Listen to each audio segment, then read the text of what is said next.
আমরা নিজেরা নিজেরা বিরোধে লিপ্ত হলে অন্যরা আমাদের মাথায় কাঁঠাল ভেঙে খাইতে সুবিধা হয়।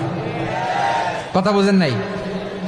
আমরা যদি বিরোধে লিপ্ত হই তাহলে পরাশক্তিগুলোর সুবিধা, তখন আমাদের কাউকে দিতে হবে ট্রানজিট, কাউকে দিতে হবে সেন্ট মার্টিন, কাউকে দিতে হবে দেশের অর্ধেক। চিল্লায় বলো ঠিক কিনা?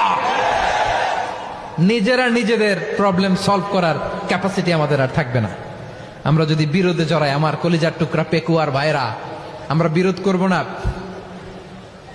আমরা বিচ্ছিন্ন হব না। নিজেরা নিজেরা বিরোধে জড়ালে পরাশক্তিগুলো আমাদের মাথায় কাঁঠাল ভেঙে খায়। তখন ভারতের পিছনে দৌড়াতে দৌড়াতে, আমেরিকার পিছনে দৌড়াতে দৌড়াতে আমাদের জুতার তলা ক্ষয় হইয়া যাইবে। নিজেরা নিজেদের প্রবলেম সলভ করা যাবে না।